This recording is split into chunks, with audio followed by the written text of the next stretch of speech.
Hello and welcome दोस्तों IPL के auction शुरू हो चुके हैं। 24 नवंबर और 25 नवंबर 2 दिन जो हैं वो आईपीएल के ऑक्शंस जो हैं वो रहेंगे। टोटल 577 प्लेयर्स ने नीलामी के लिए अपना नाम दिया है, जिसमें 367 इंडियन प्लेयर्स हैं और 210 इंटरनेशनल प्लेयर्स हैं। इसमें दोस्तों सभी को नहीं लिया जा सकता, सिर्फ 204 स्लॉट्स अवेलेबल हैं, जिसमें से कि 70 स्लॉट्स जो हैं वो इंटरनेशनल प्लेयर्स के लिए अवेलेबल हैं और लगभग 134 स्लॉट्स जो हैं वो इंडियन प्लेयर्स के लिए अवेलेबल हैं। सभी टीमों को दोस्तों 18-18 प्लेयर्स करने हैं, तो टोटल स्लॉट्स जो अवेलेबल हैं, जैसे कि मैंने आपको बताया, 204 स्लॉट्स अवेलेबल हैं। दोस्तों बोलियां लगनी शुरू हो चुकी हैं। पिछली बार का आपको याद होगा कि मिशेल स्टार्क सबसे महंगे खिलाड़ी के रूप में आए थे। उन्होंने 24 करोड़ 75 लाख रुपए की जो है उनके ऊपर बोली लगी थी। उसके बाद पैट कमिंस थे 20 करोड़ 50 लाख। तो क्या इस बार उनकी इतनी बोली लगी है दोस्तों? क्या इस बार कोई इंडियन प्लेयर ऐसा है जिसकी की बोली जो है सबसे ज्यादा लगी है? तो दोस्तों यही बताने में आपको आया हूं। इस बार दोस्तों सबसे ज्यादा जो बोली लगी है वो लगी है श्रेयस अय्यर की। हालांकि उसके बाद भी उसको किसी ने बीट कर दिया है। श्रेयस अय्यर ने जो है पूरे 2 करोड़ से बीट किया है मिशेल स्टार्क की बोली को।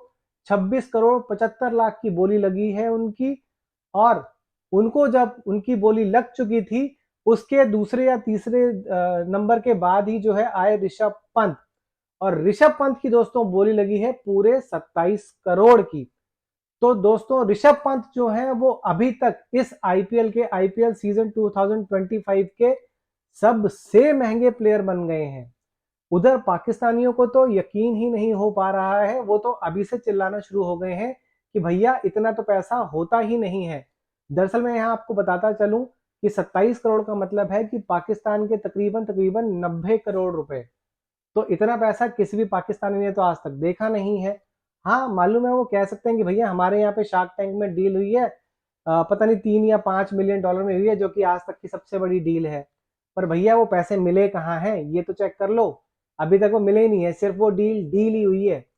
अभी वो धरातल पे आई नहीं है। तो चलिए दोस्तों मैं आपको बताता चलता हूँ कि कितने प्लेयरों की अब तक बोली लग चुकी है और किस टीम को किसने खरीदा है। सबसे पहले दोस्तों बोली की शुरुआत हुई थी अर्शदीप सिंह से। इन्हें जो है वो पीबीकेएस यानी कि पंजाब की टीम ने खरीदा। 18 करोड़ में खरीदा दोस्तों, वो भी आरटीएम का यूज करके। उसके बाद दोस्तों आए कैसिगो रबाडा। इन्हें जो है गुजरात टाइटंस ने खरीदा। इनकी 2 करोड़ की बोली थी, इनको 10 करोड़ 75 लाख में खरीदा गया। श्रेयस अय्यर का जैसे कि मैंने आपको बताया पीवीकेएस ने लिया है उनको। उनकी बोली लगी है 26 करोड़ 75 लाख की। यहाँ पे मैं आपको बताता चलूं दोस्तों, पीवीकेएस ने श्रेयस अय्यर को जो इतने महंगे रेट पे खरीदा है ना, वो उन्हें कैप्टन बनाना चाहते हैं। उन्होंने पिछली बार कलकत्ता नाइट राइडर्स को जो है वो खिताब दिलाया था। हालांकि कलकत्ता नाइट राइडर्स ने उनको जाने दिया, उनको रिटेन नहीं किया है। तो पीवीकेएस ने वो अपॉर्चुनिटी ग्रैब करी और उनको 26 करोड़ 75 लाख में खरीद लिया है। उसके बाद दोस्तों जॉस बटलर की बोली लगी। जॉस बटलर को जो है 2 करोड़ का उनका ही प्राइस था। उन्हें 15 करोड़ 75 लाख में खरीदा गया है। उन्हें खरीदा है अगेन जीटी ने। माफ कीजिएगा दोस्तों। उसके बाद लगी बोली दोस्तों मिशेल स्टार्क की 24 करोड़ 75 लाख वाले। उन्हें जो है दिल्ली ने खरीदा है और मात्र मात्र खरीदा है 11 करोड़ 75 लाख में। लगभग आधे से भी कम की बोली लगी है पिछली बार से उनकी। उसके बाद आए दोस्तों हमारे स्टार ऋषभ पंत। उनकी बोली लगी भाई साहब 27 करोड़ की। उन्हें एलएसजी ने खरीदा है, लखनऊ सुपर जायंट्स ने। और क्यों खरीदा है दोस्तों? सेम रीजन जिस वजह से पीबीकेएस ने खरीदा है। लखनऊ सुपर जायंट्स उनको जो है कैप्टन बनाएंगे। इसी वजह से उन्हें जो है वो लखनऊ सुपर जायंट्स ने जो है वो खरीदा है। और इसके बारे में दोस्तों आपको बताता चलूं कि किस किस तरीके से ये जो है बोली लगी थी। उसके बारे में मैं थोड़ी सी डिटेल निकाल के जो है आपको बताता हूं। एलएसजी और आरसीबी जो है दोनों लगे हुए थे बिड करने के लिए। दोनों धीरे धीरे करके 3 करोड़ 4 करोड़ 5 करोड़ करके बिड बढ़ा रहे थे। एलएसजी और आरसीबी एक टाइम पे जो है उन्होंने 11 करोड़ तक बिड पहुंचा दी। उसके बाद आरसीबी ने 1.25 करोड़ की माफ कीजिएगा, एलएसजी ने 1.25 करोड़ 11.25 करोड़ की बिड लगा दी, जिसके बाद आरसीबी ड्रॉप आउट हो गई। उसके बाद एसआरएच आई। आरसीबी ने 11 करोड़ के बाद कहा कि भैया सॉरी अब हम और ज्यादा नहीं कर सकते। उसके बाद सडनली एसआरएच कूद गई बीच में। उन्होंने 11 करोड़ 75 लाख की बोली लगा दी ऋषभ पंत के लिए। उसके बाद दोस्तों करते करते 11 करोड़ 35 लाख, माफ कीजिए 11 करोड़ 75 लाख की बोली के बाद 12 करोड़, 12.5 करोड़, 13 करोड़, ऐसे करते करते जो है वो 20 करोड़ तक बोली पहुंच गई थी। 20 करोड़ के बाद दोस्तों दिल्ली कैपिटल्स ने अपना आरटीएम यूज करने की कोशिश करी 20 करोड़ 75 लाख पे, लेकिन उसके बाद जो है एलएसडी ने अपनी स्टिल फाइनल बिडिंग दे दी 27 करोड़ की।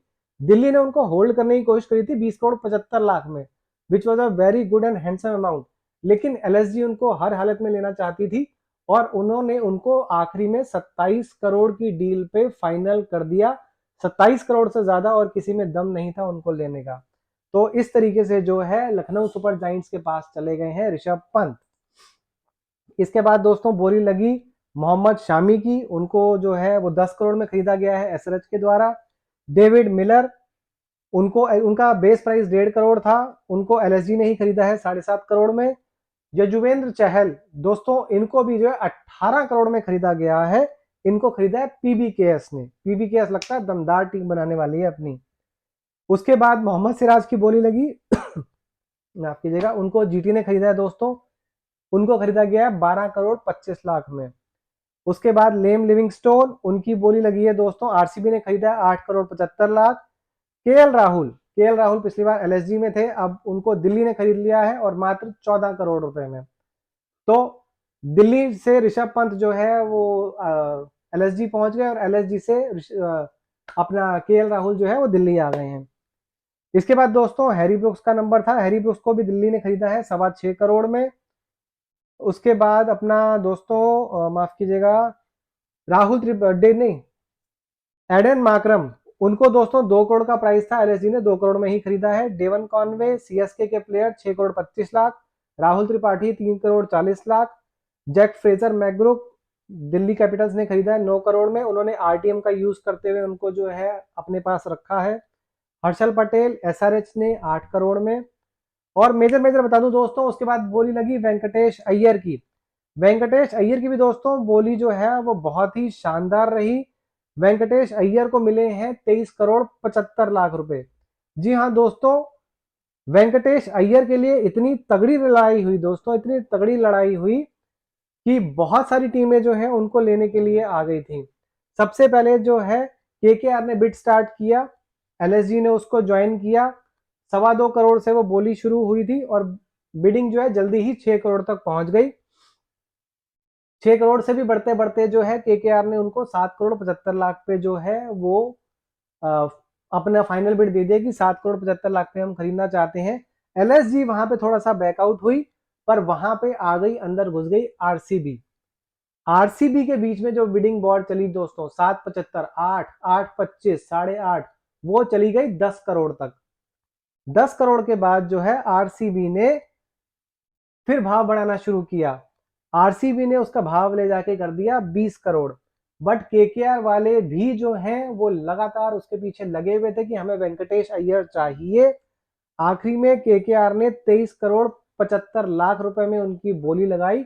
वहां पे जाके आरसीबी वाले हार गए कि भैया 23 करोड़ 75 लाख से ज्यादा हम जो है वो नहीं इसके ऊपर खर्च कर सकते। तो अंततः जो है ये केकेआर के पास गया वेंकटेश अय्यर। बहुत ही शानदार दोस्तों देखने वाला नजारा था वो, जब वेंकटेश अय्यर की बोली लग रही थी। मार्कस टॉनिस दोस्तों इसके बाद उनको 11 करोड़ में खरीदा है पीबीकेएस ने। फिल सॉल्ट के दोस्तों काफी अच्छे भाव लगे हैं, 11.5 करोड़ में उनको आरसीबी ने खरीदा है। Mitchell Marsh 3.4 crore, Glenn Maxwell 4.2 crore, Quinton de Kock 3.6 crore. कोई खास दोस्तों नहीं बोली लगी। टी नटराजन की दोस्तों, उनको जो है दिल्ली कैपिटल्स ने खरीदा है 10 करोड़ 75 लाख में।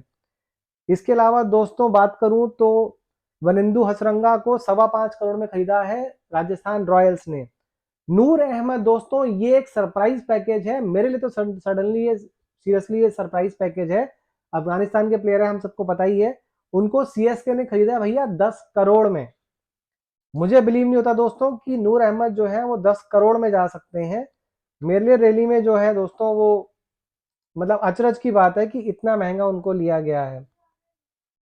इसके बारे में मैं बताता चलूं दोस्तों, जो इसकी बिडिंग थी नूर मोहम्मद की जो है उसके लिए एमआई और सीएसके जो है वो लड़ रहे थे। 5 करोड़ तक जो है वो गई। उसके बाद जीटी, क्योंकि जीटी के पास थे पहले ये जो है नूर अहमद, उन्होंने आरटीएम का प्रयोग किया, आरटीएम कार्ड का, लेकिन सीएसके ने उससे बड़ा जो है वो दे दिया और अल्टीमेटली करते करते करते करते सीएसके ने उनको 10 करोड़ में खरीदा। भैया बहुत ही तगड़ी ऑक्शंस चल रही हैं, बहुत सारे प्लेयर्स ऐसे हैं जिनके की वारे न्यारे हो रहे हैं। जैसा कि मैंने आपको बताया लगभग लगभग 750 करोड़ के करीब जो है इस बार ऑक्शन में मनी लगी हुई है। चुने सिर्फ 204 प्लेयर ही जाएंगे, जिसमें से कि सिर्फ 134 इंडियन और 70 ओवरसीज हैं। जो प्लेयर अभी तक नहीं बिके हैं दोस्तों, उनका मैं नाम आपको बताता चलूं, वो है देवदत्त पॉडिकल, बेस प्राइस इनका 2 करोड़ का था। डेविड वार्नर 2 करोड़ का प्राइस था, वो भी नहीं बिके। जॉनी बेयरस्टो दोस्तों, ये भी हैरान करने वाला नाम है, ये भी 2 करोड़ का बेस प्राइस था, ये भी नहीं बिके। और वकास सलाम खेल, ये अफगानिस्तान के प्लेयर है दोस्तों, इनका 75 लाख का जो है बेस प्राइस था, ये भी नहीं बिक पाए हैं। अच्छा, मैं छोटा सा दोस्तों टीम के बारे में भी आपको बताता चलूं कि सीएसके ने अभी तक जो है वो 4 ओवरसीज प्लेयर और टोटल 11 प्लेयर चुन लिए हैं। उनके पास अभी 16 करोड़ 80 लाख का फंड बचा है। दिल्ली कैपिटल्स के पास अभी 21 करोड़ 25 लाख का फंड बचा है। उन्होंने 4 ओवरसीज प्लेयर और टोटल 9 प्लेयर अभी चुन लिए हैं। 18 प्लेयर चुनने हैं सबने, ये ध्यान रखिएगा। गुजरात टाइटंस के पास 20 करोड़ 75 लाख का पर्स बचा हुआ है। उन्होंने 3 ओवरसीज प्लेयर और 9 प्लेयर्स टोटल चुन लिए हैं। केकेआर के पास 15 करोड़ 15 लाख रुपए बचे हुए हैं दोस्तों, उनके 5 ओवरसीज प्लेयर उन्होंने चुन लिए हैं और 10 टोटल प्लेयर चुन लिए हैं उन्होंने। इसके बाद दोस्तों एलएसजी जो है उनके पास 19 करोड़ 35 लाख रुपए बचा हुआ है और 4 ओवरसीज प्लेयर और 10 प्लेयर उन्होंने चुन लिए हैं। मुंबई इंडियंस के पास सबसे बड़ा पर्स पड़ा हुआ है दोस्तों 32 करोड़ 50 लाख का। उन्होंने अभी तक सिर्फ एक ओवरसीज प्लेयर चुना है, टोटल 6 प्लेयर चुने हैं। इसके बाद पंजाब किंग्स की बात करूं दोस्तों तो उनके उनके पास सबसे बड़ा फंड है अभी 32 crore 55 lakh. 2 overseas player 7 players total चुन लिए हैं। उसके बाद राजस्थान रॉयल्स 18 करोड़ 85 लाख का पर्स बचा हुआ है उनके पास, 4 ओवरसीज प्लेयर और 9 प्लेयर्स उन्होंने चुन लिए हैं। और दोस्तों आरसीबी, आरसीबी के पास सबसे ज्यादा पैसा बचा हुआ है 39 करोड़ 25 लैक्स। उन्होंने दोस्तों अभी तक टीम बनाई ही नहीं है, 3 ओवरसीज प्लेयर चुने हैं और टोटल 7 प्लेयर चुने हैं।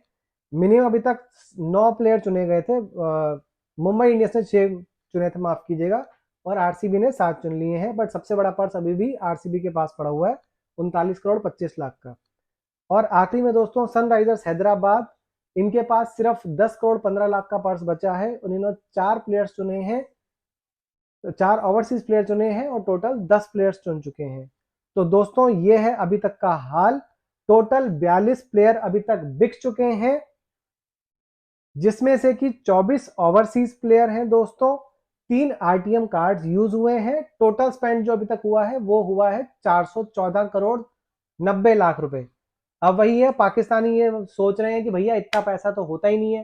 414 करोड़ इज लगभग 1250 करोड़ रुपए पाकिस्तानी रुपयों में। तो भैया इतना पैसा होता है, अभी इतना ही पैसा अभी और खर्च होगा। लगभग लगभग जैसा कि मैंने आपको बताया 750 करोड़ इंडियन रुपीज में खर्च होना है। तो भैया देखते रहो भी कि कितना पैसा खर्च होने वाला है।